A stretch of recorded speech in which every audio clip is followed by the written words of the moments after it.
Hello, Aquarius, Sun, Moon Rising, and Venus signs. Kamusta kayo? Sana po ay nasa mabuti kayong kalagayan.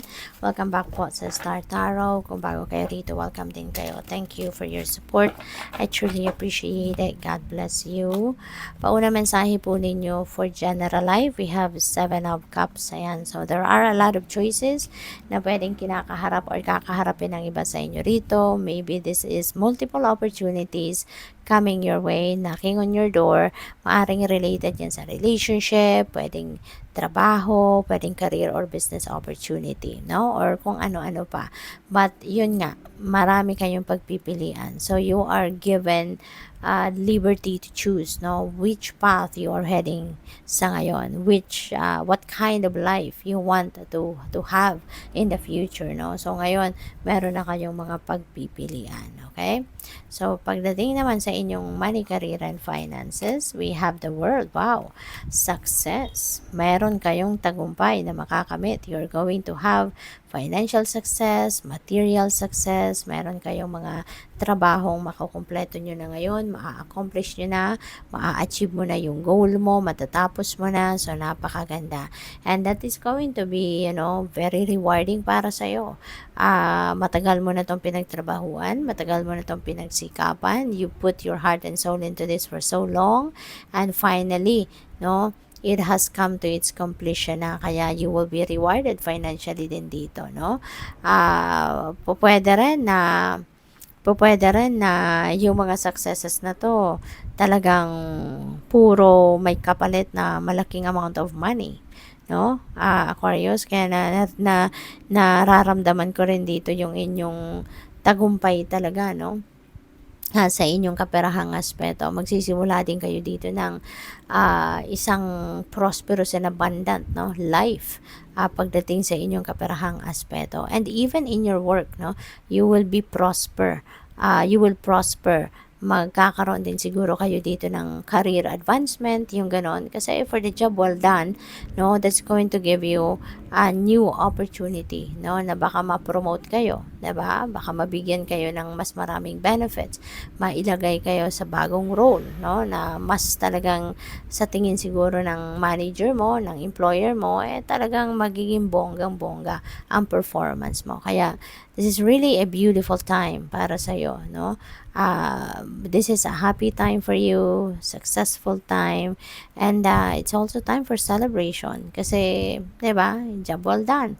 Kaya deserve mo din i-celebrate, diba, kung ano man yung mga bagay na pinagtagumpayan ninyo. And before you head towards a new beginning, kasi yung mga oportunidad na to na papasok sa inyo, ito yung galing din sa inyong tagumpay, 'di ba?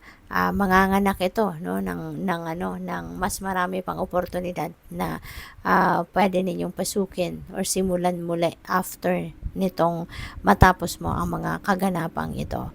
And also travel will be imminent this for some of you. Baka kayo ay may biyaheng gagawin, ano, na related siguro dito, no, sa inyong trabaho, karera or negosyo.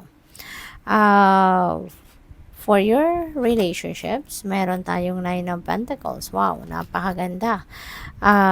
You will be comfortable with your person, comfortable with your family, komportable kayo sa inyong relasyon, sa inyong kaibigan. So, napakaganda kasi magiging masayang-masaya siguro ang inyong relationship sa ngayon. There is comfort, there is happiness, there is joy, there is respect, harmony, yung ganon.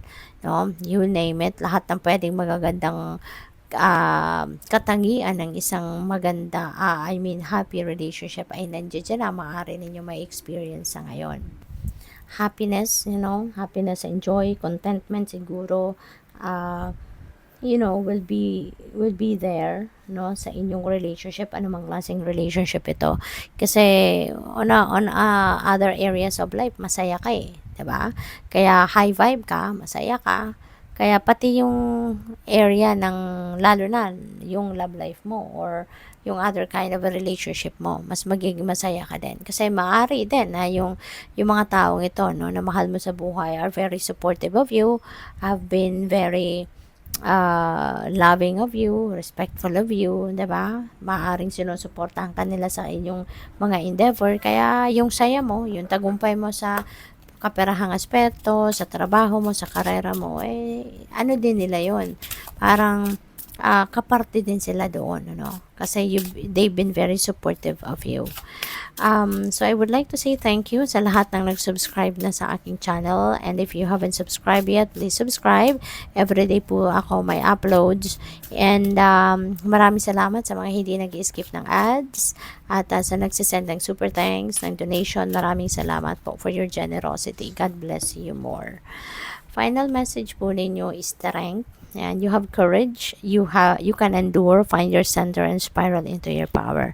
Ayan, so you will be siguro displaying your inner strength dito sa dami ng pwedeng dumating pa, no? Na kaganapan sa buhay mo, marami pa kayong gagawing bagong ganap. You are going to embrace a lot of new opportunities din dito, you know? Kaya pwedeng makakayanan mo talaga yan. Kaya kayo easily nagtatagumpay kasi nga matatag kayo, matibay kayo, wala kayong inuurungan, hindi kayo pinanghihinaan ng loob. You're always thinking positive. No? You are always projecting positivity. Kaya nagtatagumpay kayo. What else? We have a union. You have seen and unseen allies, draw upon their strength, join forces with friends and flourish. Ayan, so yun. May mga bago siguro kayong kaibigan, may mga bago kayong makakasama sa buhay, meron kayong mga bagong partnership na pwedeng pasukin sa ngayon. At masaya kayo, high vibe kayo, kaya you are also making good friends or you are going to attract friends that are also happy people, no? Kaya magiging kumbaga mababalot talaga kayo ng saya, mababalot kayo ng positivity, no? Because you are also attracting positive people towards you. So, good luck. Thank you for watching. Love and light. Namaste.